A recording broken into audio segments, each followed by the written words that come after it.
2024 is here, guys. Yeah, I want to say that 2024 is here with us. And I know most of you have been following me and you know what I speak about, you know what I talk about. And I love speaking about taxi business in Kenya, especially in Nairobi City.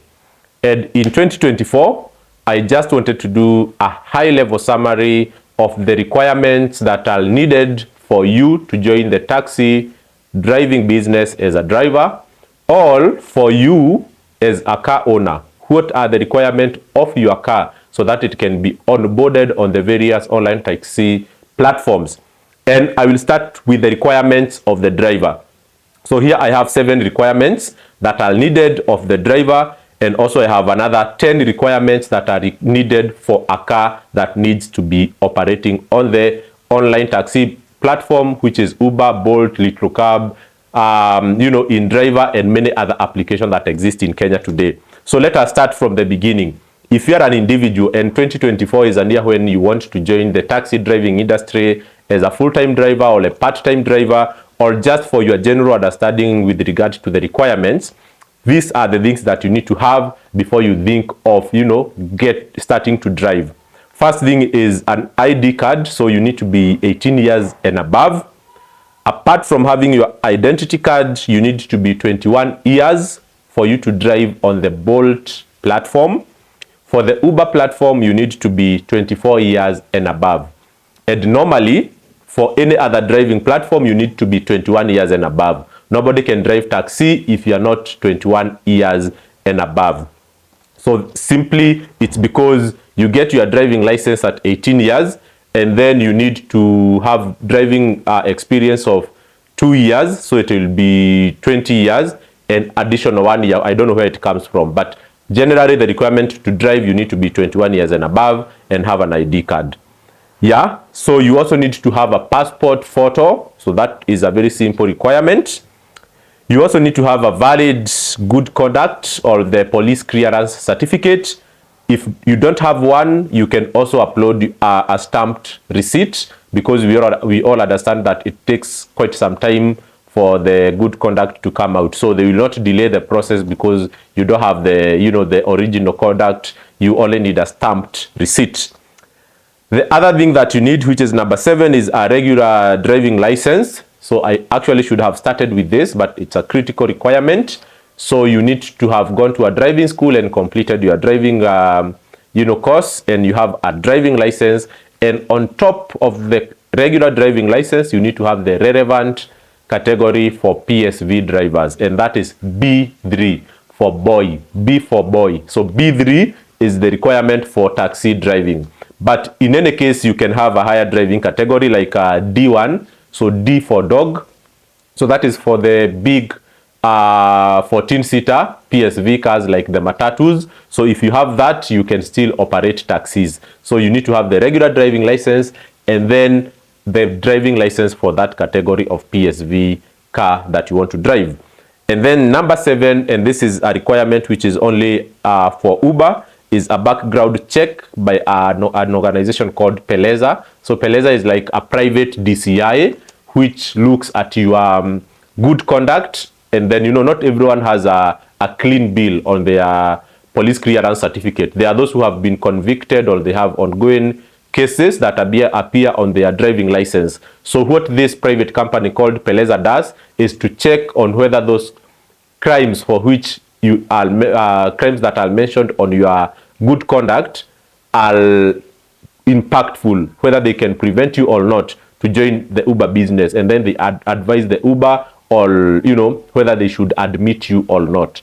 So that is not a big requirement, but you cannot contemplate on joining taxi driving business without considering Uber, because it is the biggest taxi platform. So it is important to make sure that you don't have a lot of court cases that can prevent you from getting into a workplace and make people comfortable. So there are crimes that if you do, you might be blocked out from joining the Uber platform.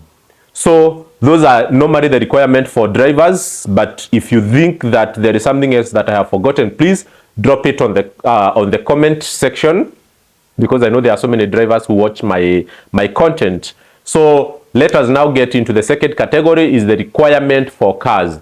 So I know most of you might consider buying a car and give it to a driver or give it to a fleet management company, so that you get your money hassle free or completely passive. So you need to know what qualification your car must meet before you say that you want to subject it to the admission process. So the first thing, definitely you need to have a car, physical one, okay? You don't upload a car before you acquire it. Secondly, your car must be 2012 and above. So that is the year of manufacture, okay? So the point number 3 is that your car must have 4 doors, okay? There are Uber drivers who operate with cars that have 3 doors, but literally those are cars that are not the registered cars. So sometimes you will see a car with a number plate, but the car that comes to pick you is different from that is registered on the platform, because Uber will never ever accept a car that has no 4 doors. That is not only Uber, but Bolt and every other platform, and that is simply because of the safety of the rider. So if the rider says some sense of insecurity, they should be able to alight from any side of the car, whether from the right or the left. So your car must have 4 doors. So when you are going to buy a car for the taxi business, make sure that you consider that, because the sellers will confuse you and make you buy the wrong car, and then you lose your money for that opportunity. Then you need to have a logbook, and sometimes people buy car on loans or hire purchase. They may not have the access to the logbook, so sales agreement is also accepted in the place of logbook, where the ownership is not complete. After you get the logbook, you need the NTSA inspection. So this is easy to get, especially for cars that are in good condition. You take it to the nearest NTSA office. For myself, I always go to Thika, because the queue is not as long. Not so many people take their cars there. Within a span of like 30 minutes, you have your inspection certificate ready for you to upload it. Then for the type of cars you need a car between, we don't have the lowest, but the smallest engine capacity that is known is for the 660 cc, and from 660 to 1300 cc, that will fall under the lowest category. For Uber, it is called Chap Chap. Then from 1300 to 1500, it falls under the category of X, so it's the medium, a bit of luxury category, slightly 20% more expensive than the Chap Chap. And then from 1500 to 2000 cc, you can have now the Uber XL, which is the SUV cars, the 7-seater vehicle, which could be like Voxy, like, Sienta and the like. So depending on which category you want to join, those are the various categorization of cars depending on their engine sizes. So 600 to 1300, 1300 to 1500, 1500 to 2000. Okay, but also the car must meet the body shape that is required. That is SUV for XL cars, so extra large cars, 7-seaters. So apart from the engine size, then your car must have a PSV insurance. So Uber and other applications don't operate with private insurance. You need to get your PSV. And this PSV could be comprehensive, it can be third party, so whichever you choose. Normally, for small cars, comprehensive would go between 50,000 to 80,000, so that is comprehensive per year. And then for third party, normally it's 8,000 to 15,000. So that is the price that you pay for that. The point number 8 is that your car must be in good condition.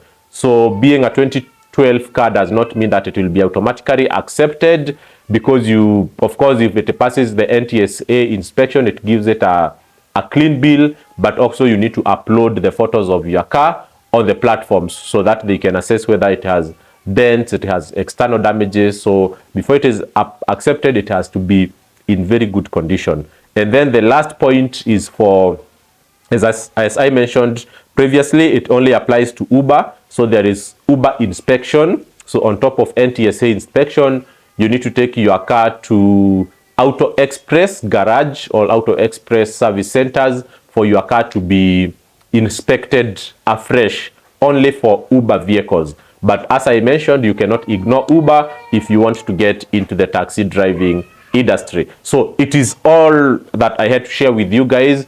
I know I have done so much similar videos previously, but this was just a high-level summary for anyone who wants to join the industry. If there is any assistance that you would like from me, you know, you can drop me a comment. I'll give you my Gmail, and then we can continue the conversation from there. I know maybe I may not answer all the questions that you have through the videos I do, but I appreciate people who reach out to me, and then we have one-on-one on how I can support them to join this industry as drivers or as investors. So cheers guys, and have a great 2024.